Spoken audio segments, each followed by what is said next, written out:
जी अस्सलाम वालेकुम। उम्मीद है कि आप सब लोग खैरियत से होंगे। इंतखाबात में पाकिस्तान तहरीक इंसाफ किन को टिकट देने जा रही है, इस हवाले से कुछ तफसीलात हैं वो आपसे शेयर करूंगा।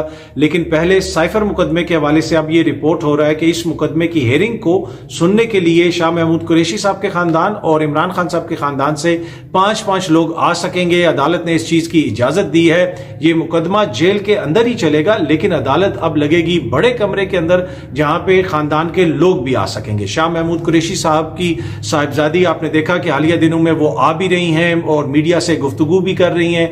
आज अगेन उन्होंने दोबारा मीडिया से गुफ्तगू की और वो जिस तरह पहले उनका मौकिफ है उन्होंने उसको एक तरह से दोहराया कि उनके वालिद ने हमेशा पाकिस्तान के लिए बात की, पाकिस्तान के मफादात का तहफ़्फ़ुज़ किया, पाकिस्तान का दिफा किया, पाकिस्तान के मौकिफ का दिफा किया, पाकिस्तान के इदारों का दिफा किया और आज तक शाह महमूद कुरैशी के ऊपर 1 रुपए की करप्शन का भी इल्जाम नहीं लगा। और जिस तरीके से उनके साथ सलूक किया जा रहा है वो कतन मुनासिब नहीं है। यहां पे एक बड़ा क्वेश्चन है कि ये मुकदमा चलाया जा रहा है पाकिस्तान के साबिक वजीर खारजा और साबिक वजीर आजम के ऊपर। तो ये कैसा निजाम है जिसके अंदर एक वजीर आजम और एक वजीर खारजा खुदा न खास्ता पाकिस्तान के मफादात के खिलाफ काम कर रहे थे और पाकिस्तान के मफादात के खिलाफ वो हरकतें कर रहे थे, लेकिन इस निजाम के अंदर इतनी सख्त नहीं थी कि वो उस वक्त उसको एक्सपोज कर सकता, उस वक्त उसको बता सकता। उसी तरह जिस तरह आप बताया जा रहा है कि जनाब यहां पे ये करप्शन हो रही थी, इतने की करप्शन हो रही थी, उतने की करप्शन हो रही थी, हमेशा हमें बताया जाता है। जिस वक्त वो करप्शन हो रही होती है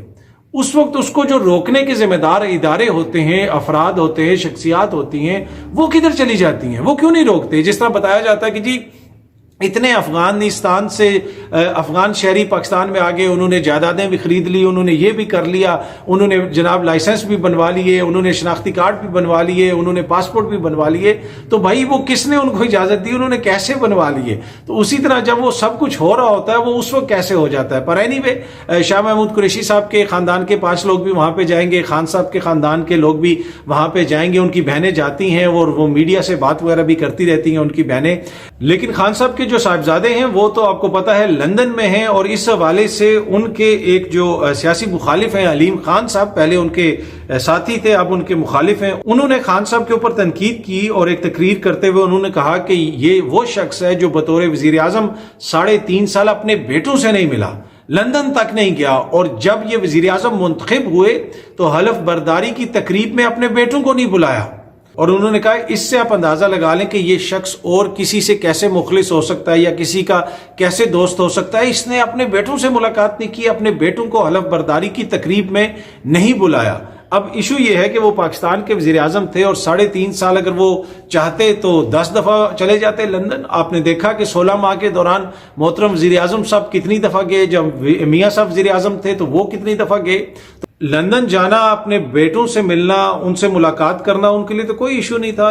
निगरान वजीर आजम जो हैं वो कितने माह के लिए आए और उन्होंने कितने दौरे अब तक कर लिए और वो किस किस मुल्क में गए उसकी तफसीलात में आपको नहीं बताता। लेकिन इमरान खान साहब ने 3.5 साल अपने बेटों से मुलाकात नहीं की, अपने बेटों से जनाब उनका राब्ता तो था लेकिन वो अपने बेटों से मिलने लंदन नहीं गए, उनको पाकिस्तान नहीं बुलाया, उनको प्राइम मिनिस्टर हाउस में नहीं बिठाया। यहाँ पे तो जनाब अगर कोई छोटा सा बंदा हो किसी ऑफिस में हो तो उसका बेटा आके वहां पे इंचार्ज बन जाता है।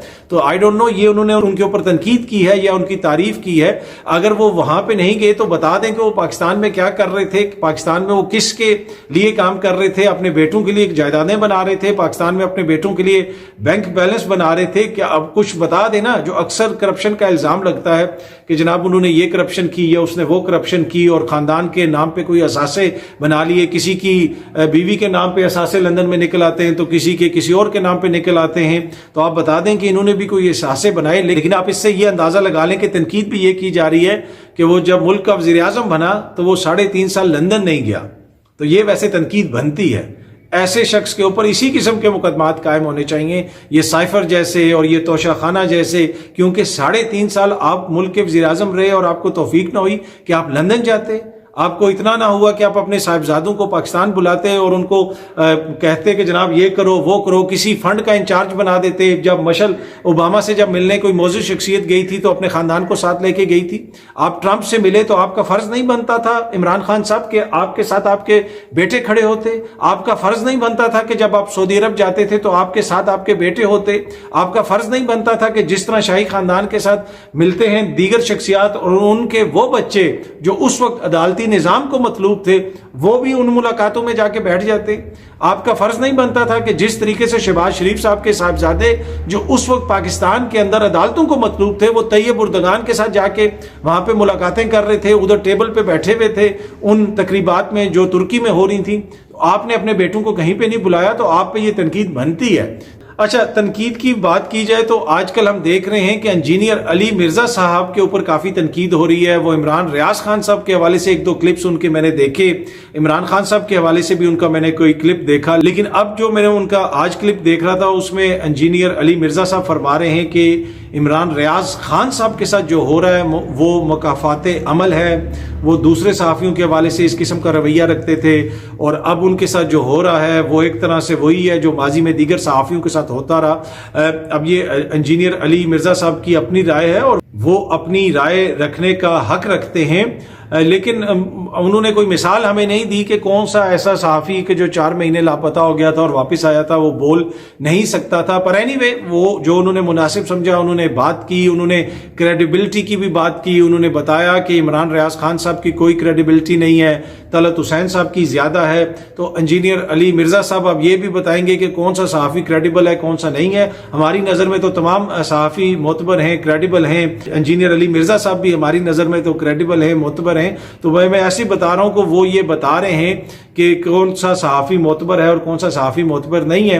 अब हम उम्मीद करते हैं कि वो कोई लिस्ट भी जारी कर देंगे जिसमें मोतबर सहाफ़ियों और गैर मोतबर सहाफ़ियों की हवाले से हमें जो है वो निशानदेही कर देंगे, ताकि मुस्तकबिल में हमारे लिए भी आसानी हो। जब हम किसी सहाफ़ी को सुन रहे हों तो हमें पता चल जाए कि ये मोतबर है और ये मोतबर नहीं है, इसकी बात पे एतबार करना है और उसकी बात पे एतबार नहीं करना। वैसे जर्नलिज्म जो है एक ऐसी चीज़ है जो आप करते हैं और उसको कंज्यूम अवाम करते हैं, और फिर वो अवाम फैसला करते हैं कि क्या चीज़ मोतबर है या क्या चीज़ मोतबर नहीं है। किसी भी प्रोडक्ट की तरह जब वो प्रोडक्ट अवाम के सामने जाता है तो अवाम वो प्रोडक्ट देखते हैं, उसको समझते हैं, जो भी उसको इस्तेमाल करते हैं, और फिर वो बताते हैं कि कौन सा प्रोडक्ट उनकी नज़र में बेहतर है। इसी तरह जब वो खबरें सुनते हैं, तजिए सुनते हैं, जिस तजियाकार को या जिस सहाफ़ी को वो बेहतर समझते हैं उसके हवाले से वो ये राय कायम करते हैं कि ये क्रेडिबल है या ये क्रेडिबल नहीं है। पर एनीवे, इंजीनियर साहब के ऊपर काफ़ी तनकीद हो रही थी। मेरे ख्याल में उनकी ये राय और उनका हक है, उनके ऊपर इस तरह तनकीद नहीं की जानी चाहिए।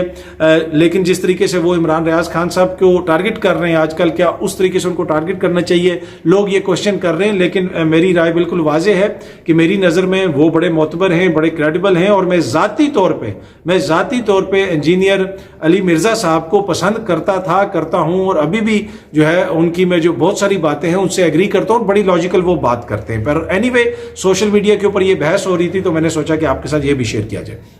अब इंतखाबात के हवाले से क्या स्ट्रेटजी बन रही है, पाकिस्तान तहरीक इंसाफ किसको टिकट देगी? ये मैंने आपको सबसे पहले बताया था कि पाकिस्तान तहरीक इंसाफ सोच रही है कि वो वकला को टिकट देंगे। अब जो आपको बड़े बड़े वकला नजर आते हैं इमरान खान साहब के आगे पीछे उनके मुकदमात लड़ते हुए, उनको टिकट दिए जाएंगे। और मेरी इतलात के मुताबिक नईम हैदर जो पंजोता हैं उनको भी टिकट मिल सकता है, शोएब शाहीन साहब हैं वो भी इलेक्शन लड़ सकते हैं। बैरिस्टर गौर साहब ने तो पहले कहा कि वो भी इलेक्शन लड़ेंगे, और बहुत सारी जगहों पर वकला को टिकट दिया जाएगा। और उसकी बुनियादी वजह यही है कि जो उनके अपने कैंडिडेट्स हैं जो मुख्तलिफ हलकों के अंदर काम वगैरह करते रहे, उनकी सूरत हाल इस वक्त ऐसी है कि उनके खिलाफ एक तरह से क्रैकडाउन हो रहा है। उन लोगों को उस तरह सियासी एक्टिविटी करने की इजाज़त नहीं है, और खान साहब ये समझते हैं कि वकला जो हैं वो कानूनी मामलात को भी देख लेंगे और इलेक्शन भी लड़ लेंगे, और उसके साथ साथ वो जो उनके लोग हैं, कारकुन हैं, जो उनके लोग हैं जो जेलों के अंदर हैं, हो सकता है कि उनको भी टिकट्स दिए जाएं। ये भी चीज़ सामने आई कि सनम जावेद जो हैं, जो दीगर हैं, उन लोगों को भी टिकट दिए जाएं, और अगर उनको इलेक्शन लड़ने की इजाज़त हो तो अगर वो जेल में हुए भी तो जेल के अंदर से भी वो इलेक्शन लड़ सकते हैं। और उसके साथ साथ खान साहब ने तो खुद इस ख्वाहिश का इजहार भी किया है कि वो जेल के अंदर से ही नवाज शरीफ साहब के खिलाफ इलेक्शन लड़ेंगे, लाहौर से इलेक्शन लड़ेंगे। जिधर नवाज शरीफ साहब खड़े होंगे खान साहब अपने कागजात उनकी जो है मुकाबले में जमा करवाएंगे। तो ये वो हिकमत अमली है, सोच रहे हैं वो इस हवाले से जमात, और इसमें वकला का बड़ा इंपॉर्टेंट किरदार होगा। बाकी भी बहुत सारे लोग हैं जो इलेक्शन लड़ना चाहते हैं अभी, जिसमें जुल्फी बुखारी साहब हैं, दीगर लोग हैं, लेकिन उनका इशू ये है कि उनमें से बहुत सारे लोग रूपोश हैं, वो इस वक्त सामने नहीं है। अगर वो सामने आएंगे तो वो गिरफ्तार हो जाएंगे और फिर उनके लिए इलेक्शन लड़ना तो ऑलमोस्ट नामुमकिन हो जाएगा। तो इस वजह से मुझे ये लगता है کہ بہت ساری جگہوں پہ آپ دیکھیں گے کہ وکلا ہوں گے اور پھر وہ لوگ جو جیلوں کے اندر ہیں جن کو اجازت ہوگی، جو ڈسکوالیفائی نہیں ہوں گے، ان کے کاغذات نامزدگی منظور ہو جائیں گے، وہ لوگ جیلوں کے اندر سے بھی الیکشن لڑیں گے اور عمران خان فلی اور کمپلیٹلی اس چیز کے لیے تیار ہیں۔ یہ میں آپ کو خبر دے رہا ہوں کہ وہ جیل کے اندر سے الیکشن لڑیں گے اور یہاں تک بھی ہو سکتا ہے کہ وہ ہر جگہ پہ ان کے خلاف کھڑے ہو جائیں، ہر حلقے میں ان کے خلاف کھڑے ہو جائیں، یعنی جس حلقے میں ان کی بڑی بڑی لیڈرشپ کھڑی ہے وہاں پہ عمران خان صاحب ان کے مقابلے میں ہوں اور جیل سے ان کے مقابلے میں ہوں۔ اب اس میں کوشش یہ ہوگی کہ عمران خان کے کاغذات نامزدگی منظور نہ ہونے دیے جائیں، اس لیے کہ اگر جیل میں ہوتے ہوئے وہ الیکشن میں آ گئے تو پھر آپ کو پتہ ہے اور وہ الیکشن جیت گئے تو پھر مخالفین کے لیے کافی اس میں سبکی بھی ہو سکتی ہے۔ پر اینی وے یہ ان کی حکمت عملی ہے، اس حوالے سے مشاورت ہو رہی ہے۔ اب آنے والے دنوں میں آپ دیکھیں گے کہ جوں الیکشن قریب آئے گا اس کے ساتھ ساتھ تمام جماعتیں اپنی حکمت عملی چینج بھی کریں گی، بنائیں گی بھی، اور تحریک انصاف کی اس وقت کی جو اسٹریٹجی ہے اس میں وکلا کی بڑی اہمیت ہے۔ اگر تھوڑی نرمی آئی، تھوڑی سختیاں کم ہوئیں الیکشنز کے قریب تو پھر دیگر کینڈیڈیٹس بھی سامنے آئیں گے، لیکن جس طرح میں نے پہلے عرض کی کہ جو بڑے بڑے وکلا جن کو آپ دیکھتے ہیں وہ سب آپ کو میدان میں نظر آئیں گے، الیکشن میں الیکشن لڑتے ہوئے نظر آئیں گے، اور اس وقت تک کی اسٹریٹجی کے مطابق ان تمام لوگوں کو، ان تمام وکلا حضرات کو ٹکٹ دیے جائیں گے۔ بہت جلدی آپ سب دوستوں سے دوبارہ ملاقات ہوگی۔ Thank you very much.